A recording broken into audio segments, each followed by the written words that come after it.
Hey guys, today I am recapping issue number 24 of Boom Studios' Mighty Morphin Power Rangers Shattered Grid Prelude. Be sure to stick around and hear my good friend Robbie Hassid's thoughts as well from Geek Level Asian.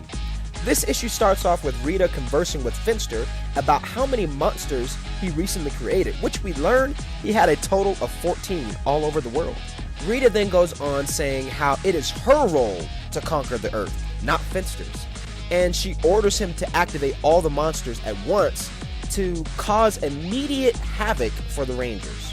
Of course, Finster cautions this idea, but Rita is persistent with her gold in mind and doesn't listen to Finster's point of view. Now, I want to pause here for a second because I was thinking about this as I was reading, and I started comparing Dragon Ball Super's Lord Beerus to Rita Repulsa in the sense that a god of destruction has a duty to destroy several worlds, and it made me think about Rita Repulsa in a different light. If she has been commissioned by Lord Zed, as we know she is set out to conquer worlds from an alien point of view, is that evil? Or is it just a part of her nature and duty? Something to keep in mind. Now, let's get back on track. Going on, the Blue Ranger is still conversing with Lord Draken, picking up where we left off in issue number 23. The evil Tommy is definitely trying to get in the Blue Ranger's head, and then Billy is contacted by the Rangers to teleport out as they have 10 other giant monsters to deal with. Now, this was pretty crazy. 10 monsters scattered all over the world, and giant at that, thanks to Rita. At this point, Zordon, Alpha, and Saba are trying to figure out how in the heck Finster escaped, and can only assume Rita was behind his escape, as we all know she was from the previous issue. Grace Sterling pops into the fight with her Pacific Rim type Zord and helps the Rangers fight off the monsters. Basically, during this fight segment, the only plan the Rangers had was destroy a monster and move on to the next one, because they literally had to teleport to different locations after defeating one threat.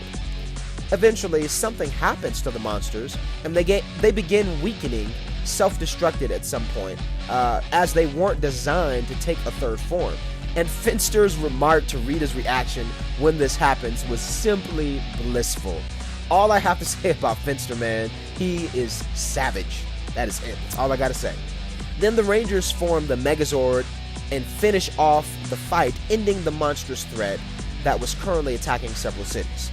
But before they could celebrate the small victory, the Blue Ranger informed the team that Promethea has been holding Lord Draken hostage. And once they teleport back to Promethea, things get pretty tense. The Rangers go into the room where Draken is being held just so they can see for themselves he is actually in their world. Jason the Red Ranger immediately has a word with Grace Sterling and is frustrated with her because she didn't say anything about this, especially knowing who Lord Draken is. Jason feels that the team needs a break from their partnership with Grace and Promethea until they can sort things out, and then they get, teleported back to the command center.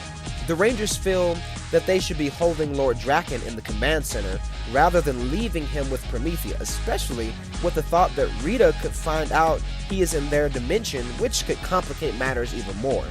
Then Zack brings up a good point, saying, well, where would they put him, seeing as Finster escaped the pocket dimension somehow? So really, there is no safe place to hold Lord Draken captive. Zordon tells the team to take the rest of the evening off as they all have been working relentlessly hard the last few weeks. As everyone takes off, Zordon has a word with Jason the Red Ranger. Zordon knows Jason feels troubled about Grace and her motives, and Jason responds saying that he thinks Zordon was right from the start about this partnership with Promethea. Zordon goes on to say it wasn't Grace who failed in 1964, but it was himself, as he sent Grace and her team on the mission to the moon underprepared, and Grace has to live with those repercussions ever since. Zordon also assures Jason that at some point in his life, he will make the wrong choice for the right reason, and we have to accept we cannot control everything. And at that moment, we get a close-up on Saba, and it was at that moment when I knew somebody was about to do something stupid.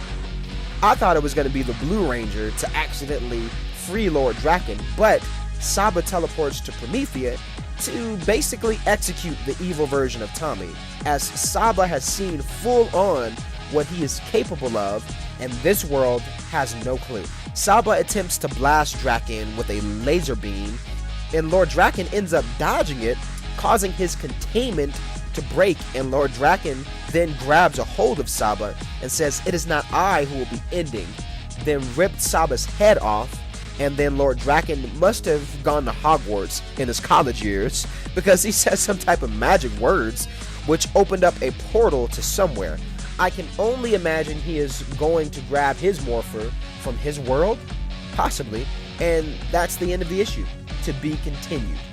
Now, what does Lord Draken even say when he morphs? He doesn't say Dragon Zord or Tiger Zord.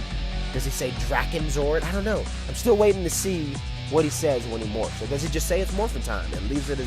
Maybe he just leaves it at that. I don't know. We'll see what happens. What's up, Zentai Fit? This is Robbie from Geek Level Asian. Thank you so much, by the way, for your video submission from Morph the World. I've been getting a bunch of video submissions, and I can't wait to see how that turns out.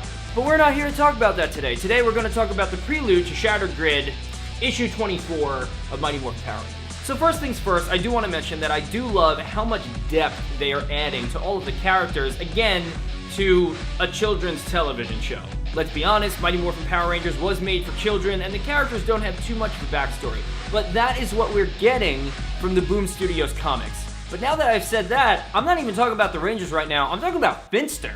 From the kids show, we actually don't really know much about Finster. All that we know is that he likes to mold things out of clay, he's on Rita's team of henchmen to create monsters and putties, but we're learning now that he's actually kind of a challenging force to Rita, or at least he's voicing his opinions now, or he's showing his intellect now. And I really like that because it's showing us some character development in Finster himself and Rita's downfalls, which, let's be honest, she has a lot, she never wins. But I will say she definitely seems like more of a threat in the comic. Moving on, like I've said before, we knew that we couldn't trust Grace, and Grace is honestly starting to get on my nerves. I know that there was that whole conversation between Jason and Zordon, basically saying that, you know, Zordon put her in a difficult situation and it really wasn't her fault, and she never really got over it. She lived with the death of her team for a really long time. Listen, I get it, and I understand why she's making the decisions that she's making, but Grace, I'm gonna have to ask you to back up. If the Power Rangers don't trust you, that's a problem. Now, I do want to mention something that I don't know if anyone else cares about this other than myself, but it has to do with the way that Lord Draken looks. On the cover to issue number 24, Lord Draken looks decently like Tommy Oliver. He looks like a younger man. He's got the black, like Iron Man 2 looking veins in his neck, because we know that he is Lord Draken, he is evil, but he's got the slick back hair and everything. But in the actual book, again, I referenced Danzig the last time in the last video, saying, why does he look like Danzig? But I've realized that he actually looks like some other characters as well. He's kind of a mixture of different metal references. He looks a little bit like Danzig, he looks a little bit like Nathan Explosion from Death Clock, and he looks a little bit like the singer from Rammstein. Why doesn't he really look more like Tommy Oliver? I get it, he's supposed to be older, but I don't even see the character in the face. I don't know. Tell me what you think. Let me know if, when you look at these illustrations, you think Jason David Frank or Tommy Oliver as a character. So those are my thoughts on the Shattered Grid preview, issue 24, Mighty Morphin Power Rangers. I'd love to know what you guys think. Let me know. Thanks, Robbie, for sharing your thoughts, my friend. And agreed, the cover art featuring Lord Draken is definitely opposite of the character's look in the comic. I'm sure come the next few issues, he will shave that 5 o'clock shadow, and man, this issue surely got me pumped for what's to come in the Shattered Grid series. Also, I recapped the Saban's Go-Go Power Ranger comics as well here on my YouTube channel, which also are a part of that Shattered Grid event. So if you guys haven't already, be sure to subscribe to my YouTube channel to get the latest updates on these comics and more. And for all Ranger fans, check out Geek Level Asian and get your submissions in for the Morph the World Challenge. Until next time, guys, wham, bam, boom.